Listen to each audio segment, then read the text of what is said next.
interviewing engineers is not a solved problem. Quite the opposite.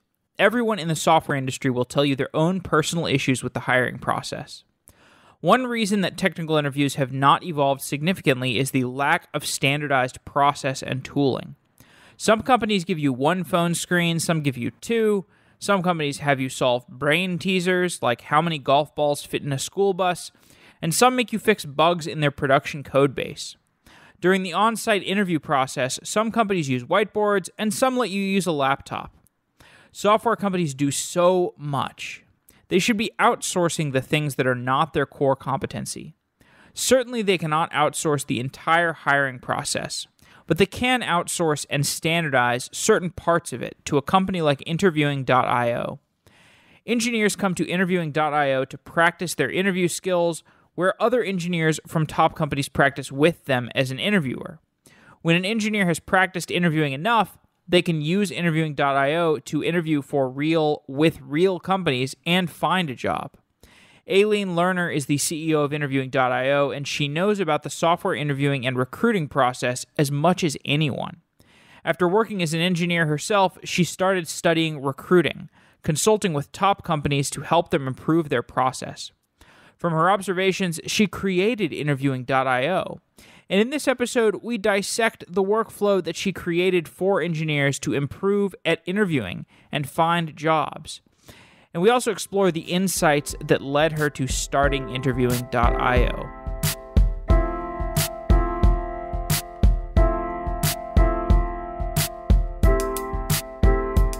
Spring Framework gives developers an environment for building cloud-native projects. On December 4th through 7th, Spring One Platform is coming to San Francisco. Spring One Platform is a conference where developers congregate to explore the latest technologies in the Spring ecosystem and beyond.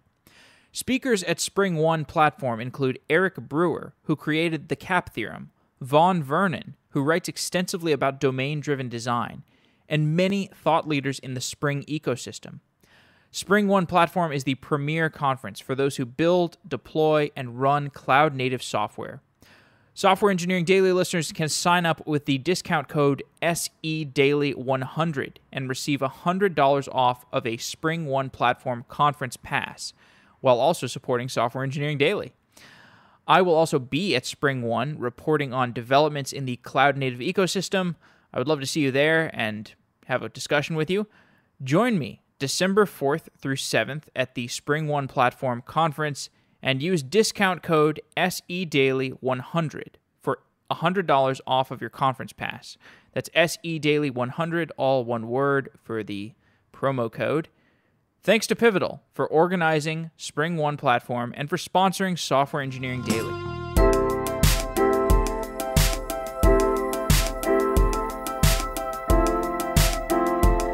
Aline Lerner is the CEO of interviewing.io. Aline, welcome to Software Engineering Daily. Thank you. It's a pleasure to be here. How did technical recruiting evolve to where it is today? Well, technical recruiting is kind of a hairy beast with a lot of dark corners. I can talk more about the specific aspect of it, which is technical interviewing, than perhaps the industry as a whole, although I have some ideas about why recruiting is the way it is, and I'll touch on that as well. So I think a lot of people have a lot of opinions about the right way to interview engineers. And one thing that we've discovered in Interviewing.io after looking at thousands and thousands of interviews on our platform is that nobody really knows what they're doing, kind of us included, although, we do have a lot of data and that gives us at least an idea of what not to do.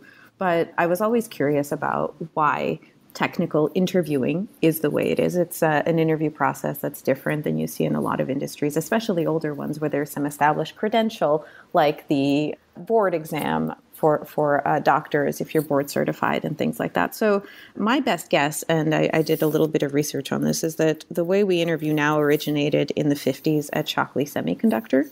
And at that point, this industry was growing really, really fast because of the Cold War. So they needed a lot of smart people to come work there and do stuff that nobody had ever really done before. And it was very different than the kind of assembly line skills-based work that had preceded it. So rather than interviewing people for a specific set of skills, at Shockley, and the guy that was running it, Shockley himself, I think was pretty adamant about this approach.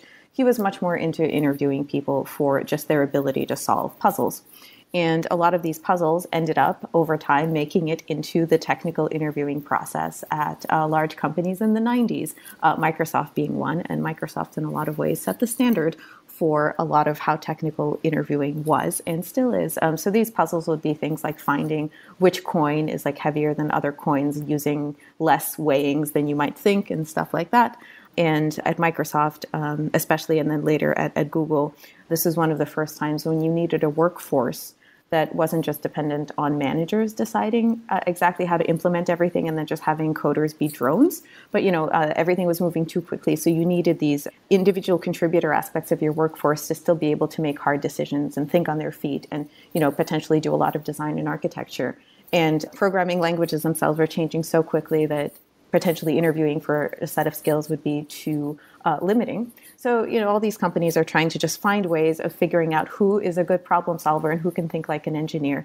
And they ended up with a lot of these brain teaser problems. And later, when Google kind of figured out that brain teasers don't predict much of anything, more algorithmic kinds of problems. Last thing I'll say about it is that one of the reasons these large companies still persist in using this kind of interviewing, whether it's good or bad, is that as you scale and you scale your hiring process, you need to have this notion of interchangeable parts. So you need to plug in any interviewer into any interview and have them still be able to do it, which means that your interviews have to be very general.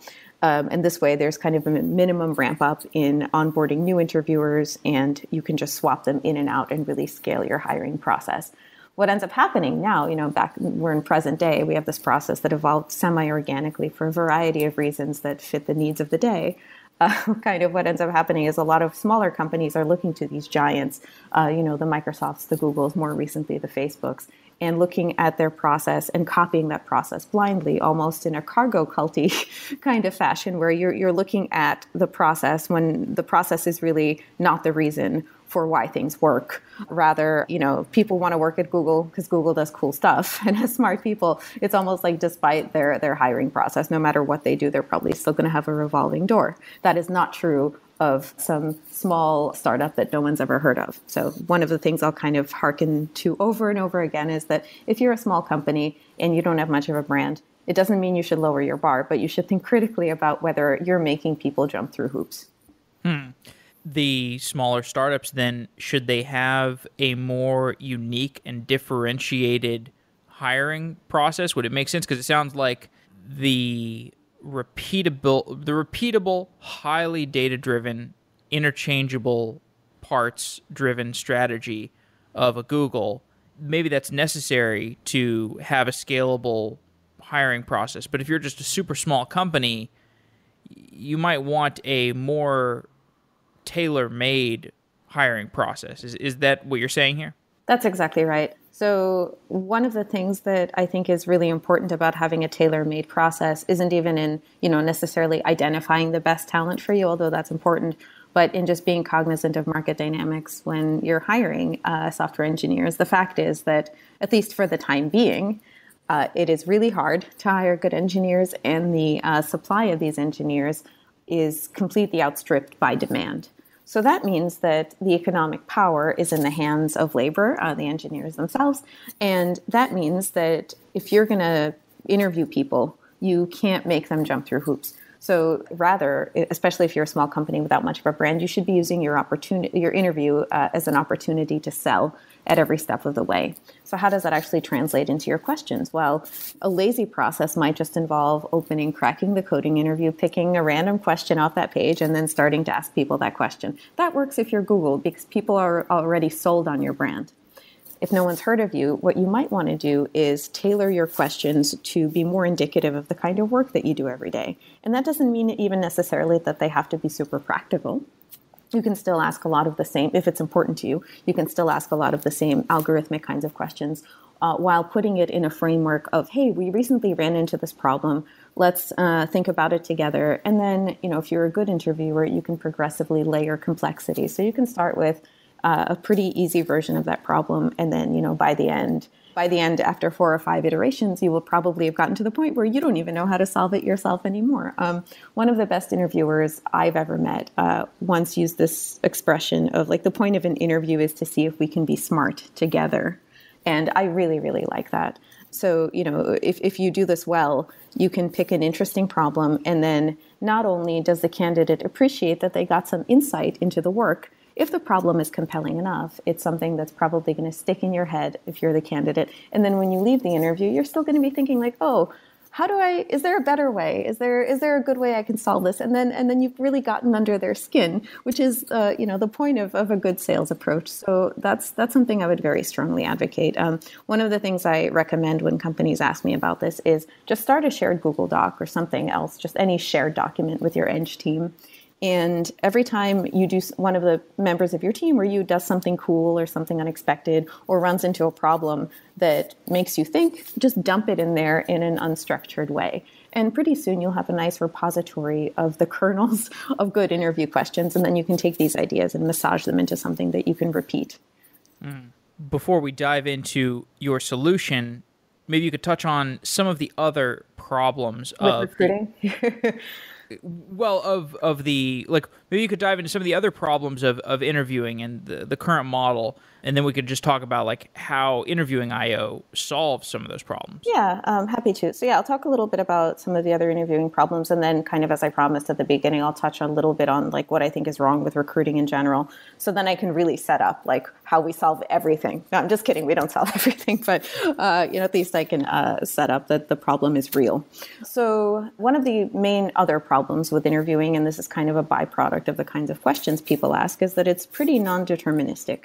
So what does that mean? It means that if the same person does a string of interviews over a pretty short span of time, they're probably not always going to end up with the same result. So they're not always going to pass. This is something that I think people viscerally suspect, especially if they've been through a few interviews themselves. But this is something we've actually collected data on at Interviewing IO. And the data is exactly as I described. So you look at a person who participates in a series of technical interviews over a fairly short span of time, and then you see how they do. And the fact is that most people, even if on average they're killing it, doing really, really well, they're going to have an interview that they bomb every, 1 in 5, every 1 in 10. And while it's not that often, most people are not, that consistent. So people will mess up, 1 in 4, 1 in 3. And these are still very, very good engineers, many of whom are getting offers from top companies. But what ends up happening is not only is it a poor signal, which means that interviewers waste more time and companies spend more time paying them and spend eng time on interviewing, but, you can have a candidate who ends up getting rejected by Lyft and then getting an offer from Uber or getting an offer from, or vice versa, right? And then, whichever one of those you end up at, and I'm just using those as an example of companies with a fairly comparable bar who are operating in a very similar space, no matter what, after a few months, a recruiter from the company where you got rejected is probably going to be hitting you up again. So the whole system just feels very clunky and inefficient. And the other piece of this outside of interviewing is that the resume, and this is even before interviewing, so how do you even get your foot in the door at a company? Well, typically you have a friend refer you, or maybe a recruiter reaches out to you on LinkedIn, and if not, you're going to apply online. But in the latter two cases, recruiters are typically just looking at how you look on paper. And the resume is just such a fundamentally flawed and low signal document, especially for engineering. And as a result, some of the best people are being kept out. Some people that look very good on paper but actually can't code their way out of a paper bag are being let in, and you end up with so much noise. And as a result, by the time people get to the technical interview, most of them fail, in part because the process is flawed, and in large part because the filtering that happens even before you get to the interview is completely flawed. So then we end up spending all this money and time interviewing the wrong people. Every company in the Valley seems to be chasing the same 10 candidates. In the meantime, there's this long tail of amazing and perfectly qualified engineers that don't even get to show what they can do. All right. Well, explain what interviewing.io is. Yay. Okay. So kind of having set up the problem, we just want to get rid of resumes in technical hiring entirely, or at least ditch them as a means of deciding who gets their foot in the door. So what we've created instead is a platform where any software engineer can come and practice technical interviewing. This ends up being pretty appealing because technical interviewing is scary. It's scary to everybody, and almost counterintuitively, it's especially scary in our experience to senior engineers, many of whom haven't had to deal with the kinds of algorithmic questions that interviews feature since they were in undergrad or since the last time they had to study. So, before we existed, people would probably practice with their friends, or more likely, they would set up a few burner interviews. So, pick a few companies where you don't really want to work, but, that have a pretty indicative hiring process, and you'll just go there, interview with them, warm up, and then go to the companies where you actually want to work. Kind of like dating, where you go on a few throwaway dates if you're getting back out there to find your sea legs before you actually go and date the people you want to date. So same idea. So we decided we're going to make that easier. So we give out free practice interviews to anybody who wants them, as long as they're a software engineer. The really cool part of it is that everything on our platform is completely anonymous. So a lot of our users are engineers that do work at companies like Facebook or Google and have been there for, 4 years. And they're maybe thinking they're a little bored and maybe they want to get out there and try a startup. But they realize that they have to go through the interview gauntlet if they're going to do that. And if you're an engineer of that seniority with that much brand sparkle behind you, it's so intimidating to have to kind of get out there and represent one of these big brands, because if you fail, you really look like an idiot, right? Everyone's expecting you to kill it. And then if you're a Google engineer who can't reverse a linked list or whatever, you really look stupid. So we've de-risked the whole thing so you can show up, get free anonymous interview practice, and you're not solving asynchronous challenges. This is all going to be with another person. A lot of these are interviewers that are in our lineup that are coming from top companies and are willing to give their time. And the cool part is once you've done a few of these interviews, we essentially create a profile for you and figure out where you stack up in the grand scheme of things. So we also tell you your percentile, which is nice because a lot of the time you have no idea. Everybody thinks they're doing poorly all the time, and some of them are, but most of them aren't. So once you're established as a top performer in our system, you can go through and for any of the companies that hire through us, any of the employers on our platform, you can just click a button and instantly book an anonymous technical interview with them, effectively bypassing the entire resume screen phase, all the scheduling back and forth that you'd have to do. And you can skip right to the part that matters, where you get to talk to an engineer at that company. So what ends up happening is people get in the door based on their ability. And, of course, it's not perfect. Technical interviews are flawed, but at least we have aggregate data and not just one data point. And beyond that, one of the most exciting things that, we keep hearing over and over from our customers, and these are companies like Quora and Lyft, Twitch, Facebook, and so on, is that a lot of people that applied there ended up getting rejected based on their resume, so they didn't even get to interview. And then they come in through Interviewing.io, sort of coming in through the back door, and do really, really well in interviews and get hired. And for us, that's such a win, and it just makes us so happy to hear, because I think everybody knows the current system is completely and anything that we can do to make it just a little more fair makes us really, really happy. So zoom in a little bit more on your process, how your process is different from the conventional way that a candidate might be screened and potentially hired at an organization. So conventionally, your resume is going to matter unless you have the good fortune of coming in as a referral. If you have a friend that refers you, your resume probably doesn't matter as much. But if you're not well networked and you didn't have the good fortune of maybe going to one of a few schools, you're probably not going to have connections in the heart of Silicon Valley, right? So I said that with air quotes. You can't tell that. But, if you aren't well networked, then your resume is essentially your identity. And if you don't have a top school or a top company on that resume, the doors of top companies will likely forever be closed to you. So for us, this is a way of opening up those doors to people who code as well as somebody that did go to one of these top schools or top companies is expected to code, but doesn't have that pedigree. But even beyond that, we want to make the process just more efficient for everybody. So even if you are a well-pedigreed candidate, and in fact, I think about 60% of our users are, we still want to make the process less painful for you. So This way you don't have to bother all your friends, right? You don't have to find that old recruiter email or LinkedIn in-mail if you even ever open LinkedIn and hope that that recruiter still works there. And you don't have to send your resume. And, even if you're a good candidate, a lot of the time you won't hear back because applying inbound in this market is like screaming into a black hole. And, the abyss doesn't often look back at you. So it's this attempt to completely take traditional credentialing off the table, make how well people write code the only thing that matters. And then on top of that, just completely streamline the process for all engineers, regardless of whether they're pedigreed or not. As long as they can code, we want them.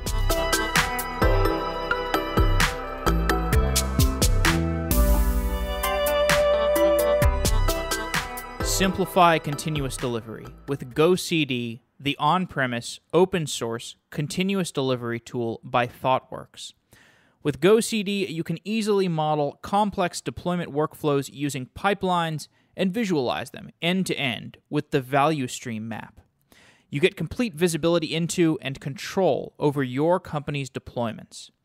At gocd.org/sedaily, find out how to bring continuous delivery to your teams. Say goodbye to deployment panic and hello to consistent, predictable deliveries. Visit gocd.org/sedaily to learn more about GoCD. Commercial support and enterprise add-ons, including disaster recovery, are available. Thanks to GoCD for being a continued sponsor of Software Engineering Daily.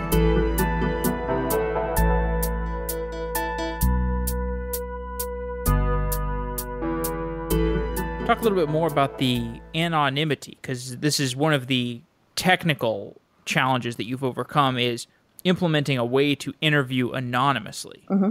Yeah, this is something we're super proud of. Thank you for asking about it. So there are a few aspects, as we learned, that are needed in order to make an interview truly anonymous. So let me tell you how our interviews work, and then I'll tell you a little bit about the stuff that we built. And because I didn't have a hand in building most of them beyond kind of willing them into existence, some of these explanations will be a bit hand-wavy, but hopefully you'll forgive me.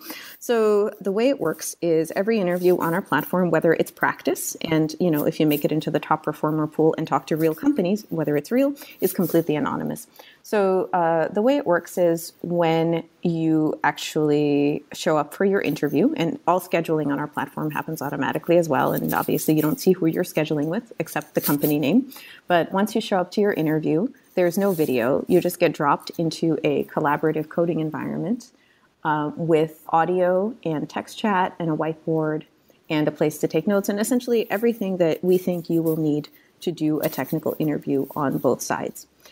For the collaborative coding environment, we're actually fortunate enough to be able to license CoderPad, which I'm sure many of your listeners have used either as an interviewee or an interviewer. In our mind, it's the best interview tool on the market, and we're very happy to have it in our product. But, unlike a typical technical phone interview that uses CoderPad, in order to preserve anonymity, we can't just have both parties using Skype or using phone or something like that. So we ended up building a bunch of stuff around CoderPad. So we have a VoIP connection. So VoIP call just starts automatically once you enter the interview. And if you're in a place with bad Wi-Fi, we'll just give you a conference room that we spin up automatically. And that conference room is also anonymous. Both parties get a pin. They just go in there and we'll stitch everything together, whether you're on phone or on VoIP.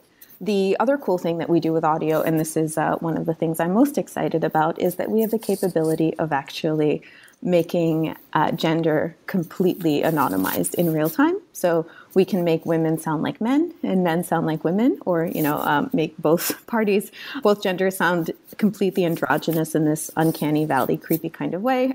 So we have complete control over that. And that actually happens in real time on the client. And this is something we have a patent pending on. So there's just a bunch of math happening on that sound wave before we even send it up to the server. What's the importance of doing that? What kinds of biases are you removing from the process? Yeah, well, I think one of the biases that gets the most airtime is gender bias, right? So, whether there is a bias against women in tech. That one is obvious. I don't know the answer to that. I can talk a bit about some of the data that we've uncovered in looking at our own interviews and comparing ones where gender was off the table to ones where it wasn't. I'll come back to that.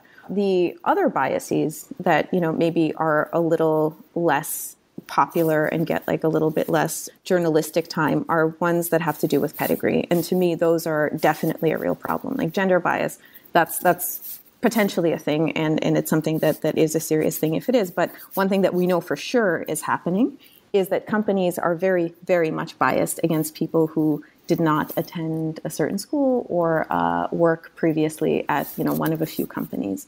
And that even today, that's even today. Absolutely, this is something that is a huge problem. I think that this has become a louder conversation, and out of economic necessity, companies are starting to come around, because if they continue to chase after the same 10 MIT grads in the Valley, they're not going to have a workforce. And I went to MIT. I shouldn't disparage MIT; it's a great school, but there are plenty of great engineers that I've worked with that did not go to school at all, and plenty of people I went to school with that can't code. So there's it goes both ways. But definitely, when I was first starting interviewing IO, and this was just a few years ago, I was still working as a recruiter. And one of the things I was doing as a recruiter was, because I come from a technical background, I used to write code before doing that for about 5 years, I was in a position where I could interview my own candidates. So I always felt like if I'm going to endorse a candidate and say they're good, I want to make sure. So I'd run them through some technical questions so I could feel good about it. And then I'd present these candidates to some of the companies I was working with, and they would say no. And I'm like, well, what do you mean no? I know this person can code. And they're like, oh, no, it doesn't matter. Like, we have a hiring spec. Essentially, we are looking for people from these schools and these companies. And there was one startup that I actually worked with that I won't name that actually gave me a flow chart to make my life easier. They're like, oh, you're a recruiter, you work with us. Here's a flow chart. Did they go to this school? Oh, no, they didn't. Okay, then, do not pass go. Do not collect $100. You, we're not taking this candidate. So this is something that really pissed me off, as you can imagine. And one of the companies I worked with actually issued me this challenge, and they ended up being one of my favorite companies to work with, and I still work with them in the interviewing IO capacity today. They said, look, you have a bunch of people that look really weird on paper. We're going to give this a shot. So no matter who you send us, if you feel good about them, we'll talk to the first 5. And then by that point, if I forget exactly what the terms were, but it was like if at least 2 of them don't get an offer, or at least one of them doesn't get hired, whatever it was, then we're never working with you again. And I was like, all right, guys, challenge accepted. Let's do this.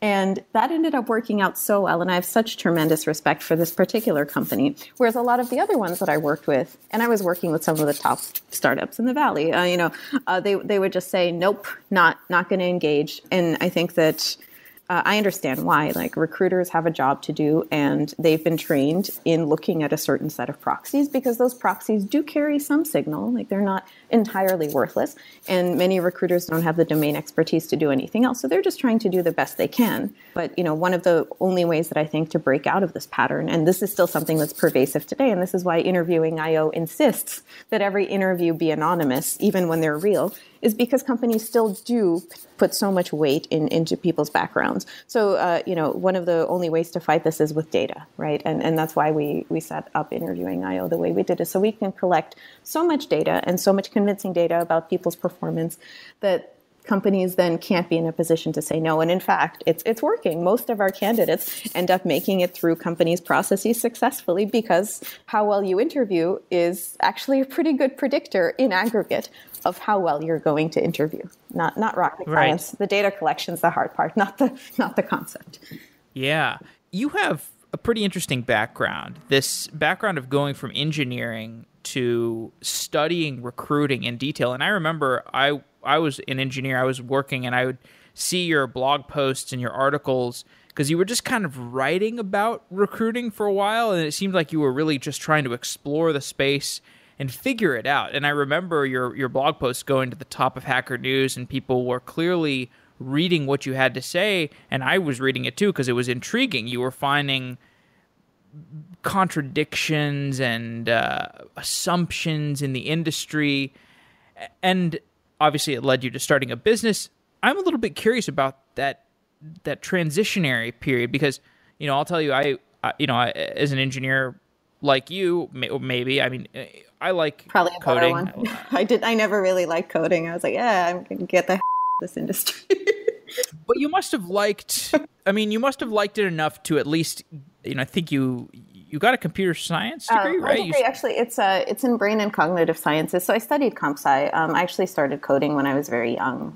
Right. Yeah. So you like it enough. And I'm just asking this as kind of a taking a side path because my personal experience. I was engineer for a while, and I enjoyed it, but I wanted to try something that was tangentially related. That's how I went into software engineering podcasting, and it's kind of random. But you took a similar path into studying recruiting of software engineers, which is a strange and niche route, and probably surprised some people when you started delving into it. But maybe for people who are listening who are software engineers and maybe they're fairly new to software engineering, maybe they graduated in the last couple of years, or they just went to a coding boot camp and they're in their first job and they're starting to have this sensation where, maybe engineering is not for me. Maybe I shouldn't be a software engineer. Maybe I can explore something laterally to software engineering.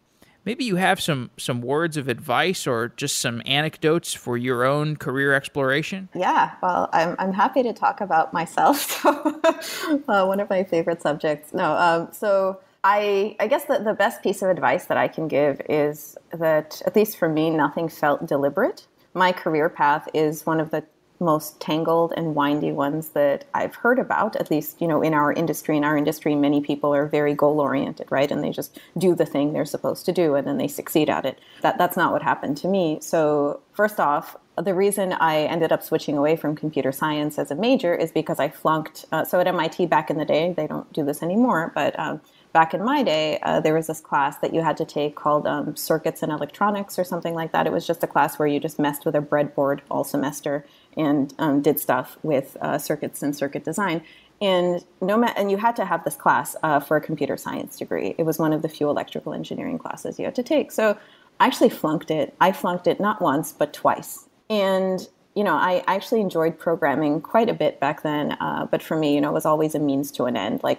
I never found a lot of elegance in it. I'm a very practical person, and it was a nice way to get shit done. And it was a nice way to automate away tasks that, I maybe didn't want to spend a lot of time on. I'm very impatient as a person, and, very instant gratification, and programming kind of helped with that.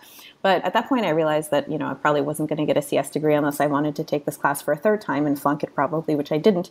So, I got this random degree in brain and cognitive sciences, which ended up feeding into a lot of the blogging that I did, because that's where I first started reading a lot of interesting papers about human behavior and learning a lot of statistical techniques. And these things ended up serving me much better in a lot of ways than some of the programming assignments that I did, although I had no way of knowing that at the time. And then after I graduated, I ended up cooking professionally for 3 years, which was one of the most intense periods of my life, and one where I got to meet people that I never would have met otherwise. But I'm really grateful that I did it.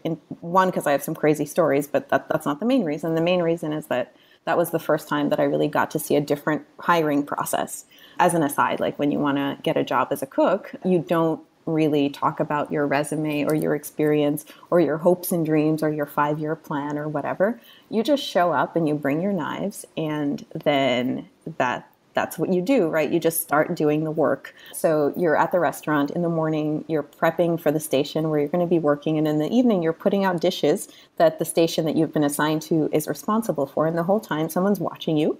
And at the end of the night, if you did a good job, then you get a job offer and they feed you. And if you didn't do a good job, maybe they feed you and then they send you home. And to me, that was just eye-opening, because I'd always thought that engineering was supposed to be something that was super meritocratic. And then I realized that the way that engineers are hired is just not meritocratic when compared to this other industry that's much older. So that stuck with me and informed a lot of the ways in which I thought about hiring. Although, again, I had no idea that was going to be in my brain or come up later in my life. So the reason I got into recruiting, too, was also very unplanned. I was working at this tiny company where nobody was doing hiring. The whole company was 20 people, and the Eng team was about 5. And all of us, the whole Eng team, was kind of taking on recruiting in this distributed fashion. So we were all looking at resumes, and we were all scheduling phone screens, and we were all doing interviews. And it was exhausting. So finally I thought, whatever, I'll take one for the team, and then we can all get the hell back to work. Of course, it ended up being a much bigger job than all of that. And I found myself rather enjoying it, but it also wasn't on purpose. But, when I got into it, I just realized how messed up this whole industry was and how third-party recruiters were making a lot of money and doing all the wrong things. And, there were all these generally bad practices and inefficient means of hiring people that perpetuated a lot of discrimination in this industry, not, maybe in the traditional gender or race sense, although that might be an issue as well, but just against people that didn't meet some very arbitrary seeming set of proxies. So to answer your question in a very long-winded way, what I would encourage people to do is to try stuff and to, not worry if it's the right thing or not the right thing.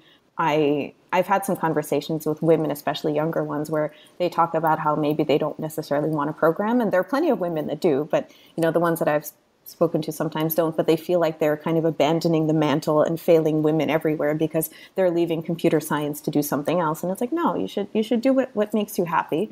And a lot of the time you don't know what that is. So the best thing you can do is try stuff. But when you try it in a way where you're actually immersing yourself in it and where you're looking around you and you're noticing things and you're trying to understand why things are the way they are and noticing maybe inefficiencies or just noticing patterns or really just doing anything that takes you out of the way you usually think and challenges your perspective. And I guarantee if you're a thoughtful person and you have any kind of motivation at all, if you just acquire some of this data, your brain is going to turn it into something amazing and you'll figure out what you want to do. If you're fortunate enough to actually have that choice. Of course, some of us don't have that choice and we have to do a certain line of work because that's what pays the bills. And for me, that was software engineering for a number of years. But, I was fortunate enough to kind of be able to marry that with something that I'm interested in more.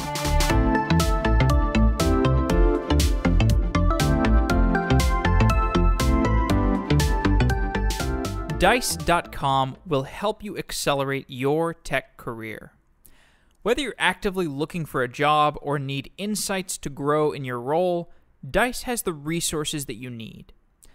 Dice's mobile app is the easiest and fastest way to get ahead.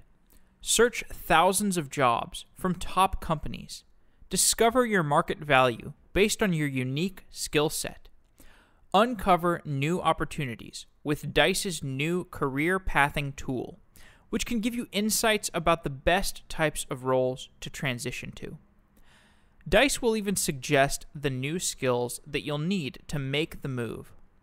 Manage your tech career and download the Dice Careers app on Android or iOS today. And to check out the Dice website and support Software Engineering Daily, go to dice.com/SEDaily. Thanks to Dice for being a continued sponsor of Software Engineering Daily. And if you want to support the show and check out some new career opportunities, go to dice.com/SEDaily.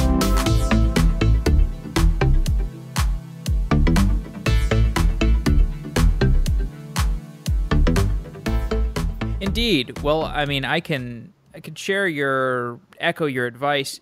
I think people who, if you work hard and you spend some time developing skills in software engineering, it gives you a lot of license to go and explore other things. Oh, yeah. You can always come back to coding. It's a pretty good safety net, at least for now. And especially in your younger years, can be such a good strategy to go and explore kind of a random walk. Definitely. Let's get back to interviewing.io. So you're a source of very interesting data, and you're looking closely at that data in a way that other people are not. Give a little bit of a taste of what you're looking at right now. So, and people who want to see some very interesting studies, for example, on the correlation between what programming language you choose in your interview and how the interviewers might see that. So, for example, if you choose PHP for your programming interview, you might be perceived negatively at certain companies. Maybe at other companies you might be perceived positively, perhaps Facebook or WordPress, but those would be outliers. Tell me I've read a number of these blog posts about the data that you're studying. Tell me what you're looking at lately. Like, what kinds of interesting stuff is coming out that you haven't had a chance to write about yet, perhaps? Oh, you want the new stuff? The new stuff. All right, I'll see what I can do. Well, give me the scoop. Just for background, we have a lot of interview data, and I've alluded to it a few times in this interview, but we collect basically everything that happens during a technical interview. So all the code people write, whatever happens when they hit run, whether it, compiles or, what the output is. Also, every text chat, everything that people draw, and of course, the audio track for both the interviewer and the interviewee. Did I mention that already? I might have mentioned that. But in any case, the interesting thing is once you get a lot of these interviews, you can start to actually draw some interesting results from those. And of course, one of the pieces of data that makes that possible is what happens after each interview, which is how people do. So we've looked at everything from whether gender actually matters to how people do from interview to interview, to whether a top school or other things might be more or less predictive of your interview performance. And a lot of these findings have been surprising, in large part because I think nobody really knows anything about interviewing and we're all just still learning. One of the things that's coming up that we haven't published yet, but that I've started digging around a little bit into, is what makes somebody a good interviewer. And there are some very, very repeatable patterns that we've noticed and repeatable behaviors and markers among interviewers that are rated highly on our platform versus interviewers that are maybe not rated so highly. And I won't give away all the stuff. I'll leave some surprises. But one of the things that we found over and over that seems to matter, and this should not be a surprise to anybody that's ever done interviews, is engagement. So people spend a lot of time trying to find the perfect question and trying to calibrate and doing all of these things. But the fact is, you shouldn't be reading Reddit or Facebook when you're interviewing somebody because they can tell. And that is probably the worst mistake that interviewers make. That is, of course, again, one of the more obvious things, but I'll leave the salacious, less obvious details to the post itself, if you forgive me. All right. Well, I'm closing Reddit right now. No, that's fair. When I talk, I expect everyone's reading Reddit all the time. So tell me about some of the companies that are using interviewing.io. Explain how they use it. Maybe you could just refresh people who may have didn't quite understand what your platform does. Give an example, like end to end, why this is useful for the companies who are on interviewing.io. Yeah, so value prop for engineers is pretty clear. You get free practice and then you get direct access to companies without having to jump through hoops. For companies, we think it's the fastest, most efficient, and in many cases, cheapest way to hire senior and more recently, interns and new grad software engineers. So think about how a company typically runs their hiring process. They have recruiters going out and sourcing candidates. That takes a lot of time, right? In our experience, it takes about 10 hours to source one candidate that actually gets into your process. And sourcers are not actually very cheap. They used to be, not anymore. Good sourcers are expensive, almost as expensive as engineers themselves. Sorcerers? Sourcers. So people whose job it is to send you the spam that says, hey, you should work at our startup. Sorcerers. Okay, got it. I think some of them, do what they do does border on witchcraft for some of the good ones. But yeah, so sourcers are people that go out and kind of throw spaghetti at a bunch of balls, and some of them do it very well, some less so. But it is their job to get people in at the top of the funnel at the beginning of the process. At that point, you have a candidate talk to a recruiter. And the recruiter sells them on the company and also evaluates them on some of the more intangible aspects of a candidate's profile. Can they communicate? Are they a good culture fit? Whatever that means. And then and only then, after a candidate gets through that, do they actually get to talk to an engineer. By now, you've spent something like 60 hours of, I think it's 15 hours a candidate or something to get to that one technical phone screen. And what happens now is you do the screen, and if you have a good funnel, maybe 1 in 4 people will actually make it through, because up until now you have no indication that this person can code at all. So, by the time you get to a single onsite, you've invested so much time and so much money. Most companies track some metrics. They don't necessarily track how much time it takes to get to an onsite and to a hire, but it's a lot. In our experience, it can take months to hire a good senior engineer, in large part because the process is so noisy. So we're trying to short circuit all of that. We think that instead of going out and trying to get a bunch of candidates to come to you in this market where most of them aren't going to respond and where you actually have no idea if they're any good, what if we can just bring really qualified engineers to you. So the reason our companies, I think, work with us is because with Interviewing IO, you can get with a local candidate from first interview to offer in as little as a week. This is something that makes us very proud. And the reason we can do this is because we have such a good idea of who our candidates are and whether they can code. And of course, lack of technical ability is the main reason that companies reject candidates. But unfortunately, even getting to that point in their process is pretty buried because there has to be a lot of stuff that happens before. So if you're a company on our platform, especially if we're deeply embedded in your process, you can tell us how many senior engineers you want to talk to every month, and we'll just have them show up, and you can interview them on our platform at pre-appointed times. We even have a mechanism where scheduling happens completely automatically, so everything just lands on everybody's calendar, mindful of their availability. And companies are regularly making hires, 1 in every 6 interviews, something like that, and making offers much more often. Lyft and Twitch are 2 of our biggest subscription customers, where they're just doing this at a regular clip every month. And now, instead of having to try all these disparate channels to get senior engineers into their pipe, they're just coming to them, and these are already people that have been pre-vetted. So it's just a really, really nice shot in the arm for any company's hiring process. We do specialize primarily in back-end and full-stack engineers, so we're not yet at the point where we can do niche roles like machine learning. Front-end we'll probably do soon, but not yet. But if you want solid generalist engineers, I can confidently say that we're probably the best way to do it. All right, pretty good business. What are the marketplace problems? Because this is a two-sided marketplace. Every two-sided marketplace has its frictions, it's got surpluses, or it's got scarcity. What are the issues that you have around two-sided marketplaces, and how do you solve them? Yeah, it's a great question, and it's a real challenge. I think that one of the biggest problems that marketplace, especially two-sided marketplace companies encounter, is this notion of chicken and egg, right? Like you have to have one side set before you can attract the other side, and where do you start? So with that, we got a little bit lucky because I was able to get our first influx of users through Hacker News, which has treated me so well and has been such an amazing channel for Interviewing IO and for me before that. We ended up just putting up a marketing site saying you can get free anonymous technical interview practice with engineers from top companies. And we ended up getting, I think, 7,000 signups in the first 36 hours, and we were number 1 on HN for 2 days. And that was unreal. At that point, I realized that I had to shut down my stupid recruiting business and do this instead.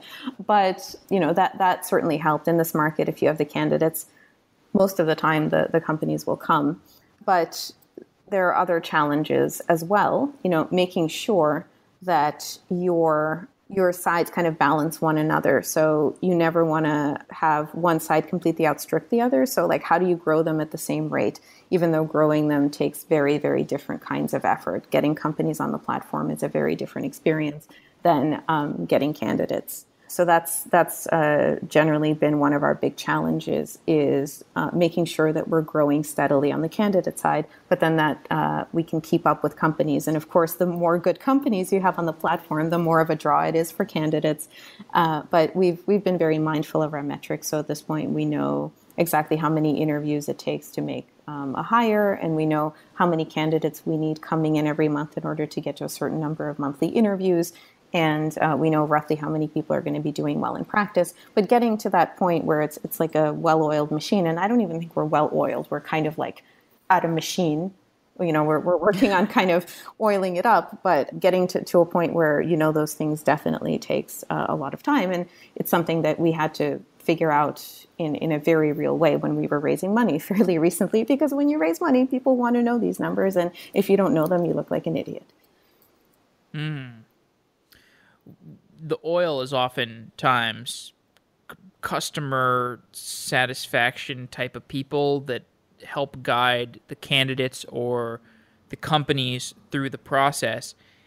Have you had to put in a lot of work towards scaling that aspect of your business? Yeah, this is a great question. It's one of my favorite to answer. We actually, there are a lot of very good players in this space that help companies hire. It's a crowded space, and there's a lot of money in it, so it's not surprising that people want to do it.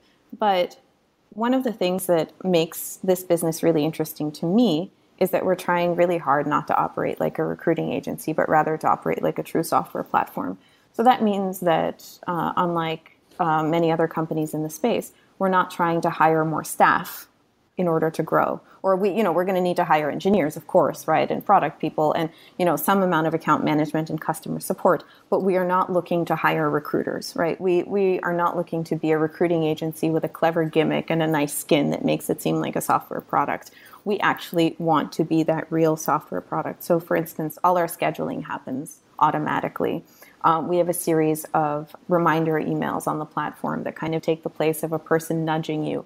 We really try to make it candidate driven. So candidates are in complete control of their entire job search the whole time, and they can just control everything they need to. For us, the biggest and most important interaction that happens during a job search is a candidate talking to a peer or a hiring manager at a company and having this really organic kind of high signal conversation about the actual work and about the company and the roadmap and all of these things that you need to talk to a domain expert in order to uncover. And we just want to have we want to take everything else away and put that center stage and then have as many of those interactions as possible. So we're not looking to hire recruiters or talent managers or talent advocates or any of these other things. We want this software platform to kind of do the work, the unglamorous work, and then have the real and interesting stuff be that conversation between the candidate and the company.